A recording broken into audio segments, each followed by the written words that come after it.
Bonjour et bienvenue sur Charging Station pour une nouvelle découverte électrisante. Alors on change de format, Hier je vous ai découvert le Cybertruck de chez Tesla. Aujourd'hui c'est beaucoup plus petit, beaucoup plus raisonnable également. Une voiture 100% électrique, très importante d'ailleurs pour le constructeur qui la lance. Le constructeur c'est Lancia et cette voiture c'est la nouvelle Y qui existe également en version hybride, hybridation légère et puis évidemment en version 100% électrique, la version qui nous intéresse aujourd'hui. Alors la voiture, vous le voyez, elle se trouve juste derrière moi. Je vous propose de découvrir l'extérieur, l'intérieur et puis de partager avec vous mes premières impressions par rapport à cette voiture dans sa globalité sans encore avoir pu en prendre le volant. Évidemment, ça ce sera pour les prochaines semaines sur Charging Station.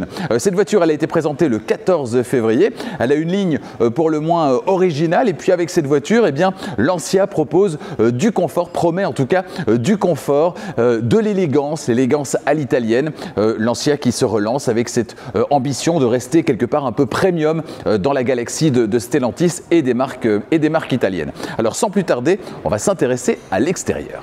Extérieurement, le style, il est pour le moins appuyé, certainement à l'avant. Alors on aime ou on n'aime pas, mais au moins, ça ne laisse pas indifférent. Et ça, c'est plutôt pas mal dans la production actuelle. Par contre, quand la marque évoque un style intemporel, je me permets quand même d'émettre certains doutes. Seul l'avenir nous dira si c'est bien le cas, si ce style est bien intemporel ou pas. Tous les codes de Lancia et du luxe sont là. Le bleu, le symbole de la tradition Lancia, le panneau, ce tissu de laine recyclé avec motif cannelloni pour les sièges. Et puis même la tavolino, c'est-à-dire la table basse en bioplastique, elle aussi signée Cassina. Cassina qui est une référence en matière de design en Italie et qui s'est associée donc à Lancia pour le lancement de cette Y. L'idée à l'intérieur est évidemment de se sentir, je le disais, comme à la maison. On ira faire un tour dans un instant à l'intérieur. Les ferons à l'arrière, évidemment, évoquent la mythique Stratos. Il y a pire comme référence. Au niveau des dimensions, pour qu'on se rende bien compte, eh bien, elle mesure 4,08 m de long, sa largeur c'est 1,76 m, sa hauteur 1,44 m et elle pèse 1584 kg, ce qui est tout de même relativement raisonnable pour une voiture électrique, même si ça reste lourd dans l'absolu parce que c'est une voiture électrique.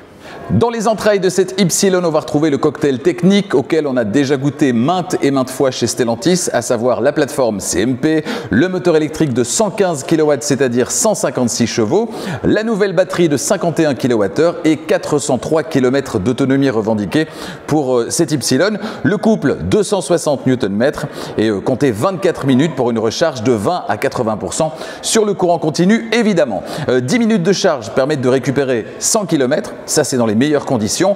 Au niveau des aides à la conduite, alors ce qui est intéressant de noter sur cette voiture, eh bien, c'est qu'on a une conduite autonome de niveau 2, ce qui est assez rare dans ce niveau de gamme, avec régulateur de vitesse adaptatif et donc maintien au centre de la voie de circulation. Évidemment, l'extérieur, il y a quelques détails qui sont intéressants à souligner.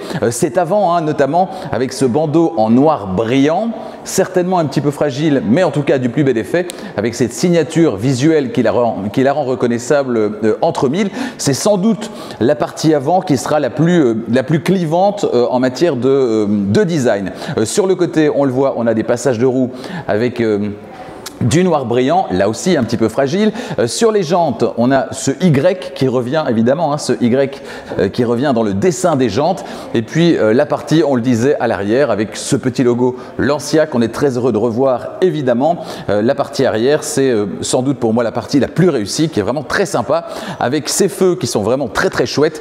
C'est la marque qui s'écrit en grand, en très grand d'ailleurs aussi, et le modèle qu'on retrouve juste en dessous. Voilà pour l'extérieur de cette voiture. On va passer maintenant à l'intérieur.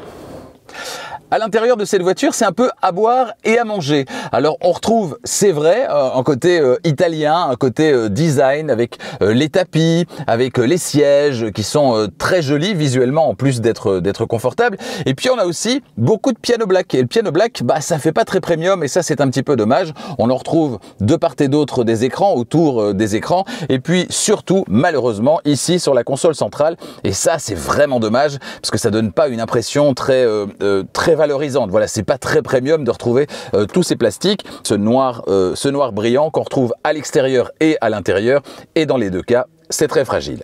Et puis on a cette fameuse tablette, hein, la Tavolino dont je vous parlais il y a un instant. Cette petite tablette qui est très originale finalement et qui comprend ici une recharge par induction. Pour le reste, on va retrouver le classique hein, de chez Stellantis, à savoir les deux écrans de 10,25 pouces. On a Apple CarPlay et Android Auto sans fil dans cette voiture, ce qui finalement est quand même le principal. Et puis on a cette interface SALA ici au-dessus, SALA pour Sound Air Light Augmentation. Bon, très honnêtement, je dois vous dire que dans la présentation, on en a beaucoup parlé. J'ai toujours pas bien compris ce que ça avait de plus par rapport à celles qui n'en ont pas. Mais j'imagine qu'on pourra découvrir ça lors du prochain grand essai électrisant. Ce sera donc dans quelques semaines sur Charging Station. Donc je dirais que c'est ça le petit bémol, c'est qu'en termes de présentation intérieure, voilà, on n'est pas... Je trouve qu'on retrouve pas forcément le côté premium partout. Il y a une certaine notion de premium, mais on retrouve pas le premium partout et ça c'est un petit peu dommage.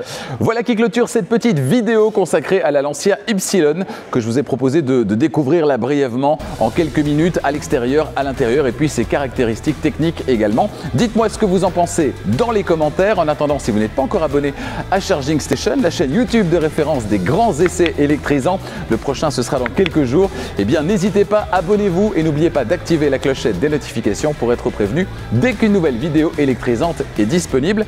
À très bientôt.